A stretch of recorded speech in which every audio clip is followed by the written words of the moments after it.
Could Nvidia become the world's first $5 trillion company? We're going to take a look at some information and some technicals that might make the case that within a reasonable amount of time that we could see that happen. And I'm going to tell you the share price that it would take in order to make that happen as well. I think you're really going to enjoy what I have here for you. And if you want to see more of my technicals, my buys and sells, the other stocks that I'm following, me and the other panel experts, an entire team of us, dedicated to helping you in your journey towards financial freedom and building alpha in your portfolio. There's a link in the Discord down in the description of this video, code word doctor when you sign up. Guys, enough of that. Let's talk about Nvidia. So just to share a few things with you, let's jump over here just for the analyst estimates right now. A minimum of $100 per share. And now, mind you, if you go back in the history of my videos and you take a look to see what I've said about Nvidia, I said anything 100 or below for this. Matter of fact, any two-digit value that we see for Nvidia during this time in the company's life cycle would be an absolute steal. When this thing dropped down to about $85 per share,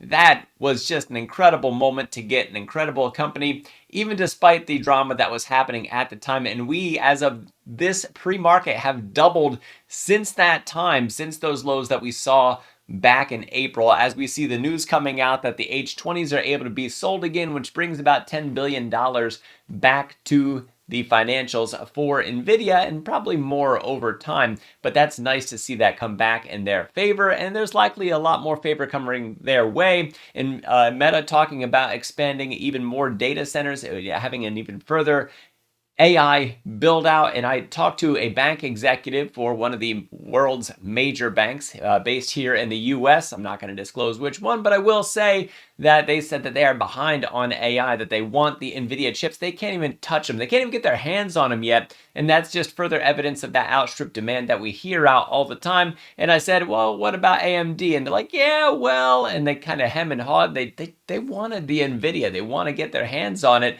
And that these things are so hot you can't even touch them. That's just really what it comes out to. And we're still at the point for Nvidia's life cycle or stock cycle, whatever you want to call it, where they are in the optimum spot, giving one of these record rises. So 250 on the extreme side of this is this high end. As a matter of fact, let me zoom in a little bit more for you. There you go. So now you can see it a little bit better. 250 is the high end of this, which, mind you, that would make them more like a $6 trillion company if we were able to hit that top of this. The average is 175. So when you look at the analyst estimates on here, we're right around where that average 12-year price target comes into play. Now, mind you, we got new information. It's probably going to bring with it some new bullish price targets as well. My price target that I had on Nvidia for 2025, I said before sometime by December 2025 that we'd see 160 to 170. We are right in that range right now. As a matter of fact, just popping outside the top of that range, and that's absolutely wonderful to see.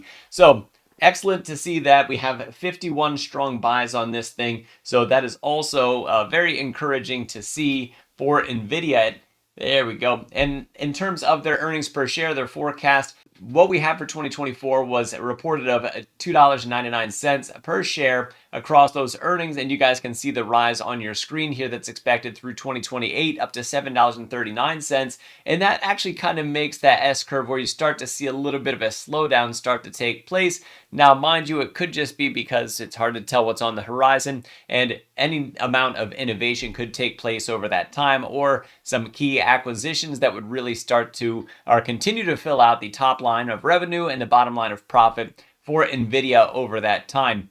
So on an annual basis for Nvidia, we had $130 billion last year for revenue. For 2028, it's projected to be $313 billion. So not quite a 3x over that time, but that is very, very healthy. And you can also see a slight tapering off in that growth metric, if you will. So what we want for those forecasts, we want to see long-term tailwinds that are also going to continue us up during the steepest part of the curve for Nvidia, which is really going to help out. But in the meantime, during this current run, where do we see ourselves exactly for Nvidia? Let's talk a little bit about the technicals that are on here. So just on a daily basis, when we look at the moving averages, we are on top of the 5. This is bullish to see us riding on top of the 5-period EMA. We're above the 13, the 50, the 200. And if we put up the simple moving averages, where do we find ourselves? We are floating above the 20, which is perfect. leaving for us sometime in the future to see a reversion to the mean. Doesn't necessarily say right now. 20 above the 50 above the 200. The 100 has yet to catch up and cross the 200. That'll be a further bullish sign when we see it. The RSI is in overbought territory with a slight decline over what we had in its peak back on June the 30th. So what that could set up is some bearish divergence. However, I don't think that the circumstances are there to cause that sell down to happen yet. We'll talk a little bit more about the daily chart in a moment. Let's go out to the weekly chart because the RSI here has not hit the overbought territory. Today might help it a little bit with the rampant rise that we have taking place. And then also we see a little bit of a tapering off of the volumes. I wouldn't be surprised to see that volume surge come in today with the news about the trading deal with China, about being able to sell the H20s again, whereas they couldn't do that before. And then also we had a very good CPI come out that inflation remains subdued, so that can help the overall market bias. And then there's also news coming out more about actively looking for Jerome Powell's replacement for Federal Reserve Chair. And if it ends up being Besson, who is, in league with Trump, I don't know what words you want to use. Politics aren't my thing. I track him as far as the financial markets go, and that's what you get, especially here on this channel, because it is a finance channel. But I will say that Trump would like to see easier monetary policy, and if somebody goes in who is more in line with what Trump wants, then that means easier monetary policy coming sooner in the market. If it expects that, is going to price it in, and that means better for equities like what we're seeing right now. So that could also be a background catalyst for the overall market bias, helping to push the markets even higher. Now, mind you, that can go the other way too, that if the markets start to drag down, then that can also drag down Nvidia as well, as we saw back in April when it bottomed out down around $85 per share. So let me pop this back up here, and then we're going to go out to the monthly chart because we are in overbought territory here. Not quite as high. We can go significantly higher from where it's at right now. Currently sitting at 75. The market's going to open about 20 minutes here as I record this, but we can go up into the mid 80s on this. Matter of fact, if we go back to the most bullish time back in, I should say the most overbought time, we saw this thing up around 95 back in 2017. I don't know that we get that high given where we're at right now with all the price action that we have. The mid 80s I think would be about where we'd cap out on that monthly basis, but this is a monthly chart that we're looking at here. Man, that's gorgeous. So with that move that we have, that can imply a really wildly high price target over the longer period of time, being that the bottom that we had is back here in 2022 with the next bottom happening in 2025. With the peaks that are in between, that could lead to some just absolute massive values for that. So with that said, let me put this up here for you, and that looks like a mess. Let's drop down to the daily chart. That still looks like a mess. We're going to reset the view because one of the things that I want you to see on here is that we are still in a rising wedge pattern for this, but that rising wedge doesn't peak out until we get well north of $200. It looks like it crossed about 217, and we are actually popping out at the top of it, which is a bullish thing because then you have this part of the rising wedge as support instead of resistance, as long as we can get the candle to close up there, which means then it has that top line to actually sit back on as support, and then also has another support not too far away down below that as well. Now, if we take those down for a moment for that rising wedge, which once again can be a bearish reversal pattern, I don't think that we have the current market environment for that to take place. Putting up the Fibonacci extensions on this, what do you notice in here is the lack of any significant values in between that can really catch us up from the run that we're currently on. So we pretty much have our free rise area all the way up to 191, almost $192 per share, finding the top of that resistance up at 199.78.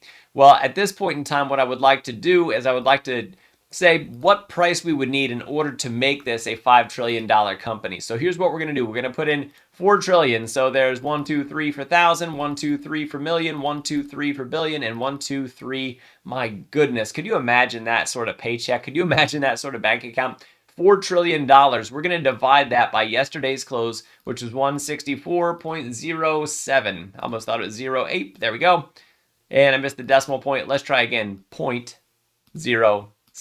There we go, equals, and that is about the number of shares that are available that get calculated into the market cap. So what we want from that is a $5 trillion price tag on this. Just to keep this simple, what I'm going to do is I'm going to divide that by 5 trillion. Just bear with me for a moment.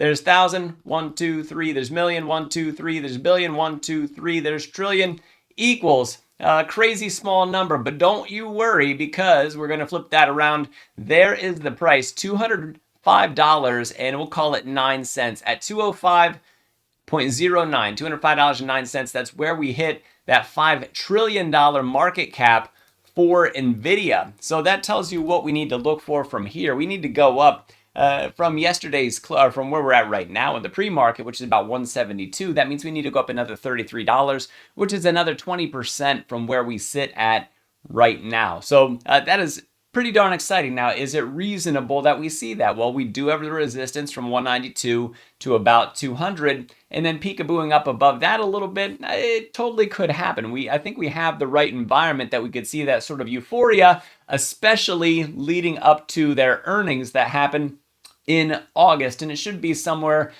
mid to late August that we see those earnings. Let me see if they have the official date on here. And right now it's looking, as per TradingView, it looks like it is on the 27th of August, so it'd be late August, and it's a Wednesday, and it's in the after hours. I need to confirm that with the NVIDIA Investor Relations page, but could we see another 20% run from here?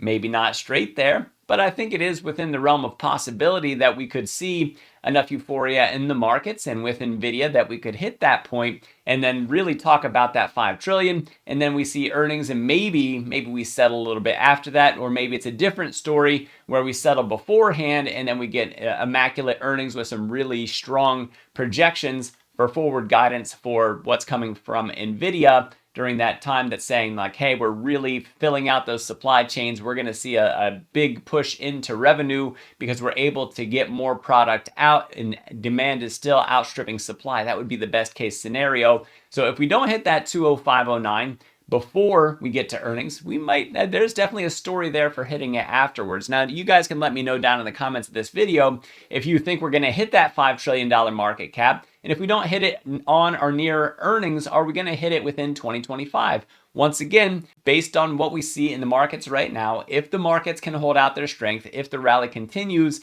the higher the markets go, the more likely it is that Nvidia becomes that $5 trillion company that I know that it can be. You guys can let me know down in the comments. If you want to see more of my technicals, my buys and sells, if you want to join the thousands of members that are already over at the community, if you want to see the entire team of experts over there sharing their news, information, their technicals, their receipts with their buys and sells on their transactions, all serving the support of you in your journey towards financial freedom, towards building alpha in your portfolio, guys, you can find that link for the Discord down in the description. Code word doctor when you sign up. And if you want to learn how to produce these technicals yourself, and if you also would like to know how to use options to really bring alpha into your portfolio, there's some coursework through Stockmo Academy. Links in the description. Code word doctor, especially when you use the bundle with the code word doctor, that's going to save you the most on those courses, and they can pay back in dividends what you put out into them and what you can learn from them. Guys, thanks for watching. I am Dr. Stock, Doctor of Education. Remember, my friends, that learning is earning. We'll see you next video.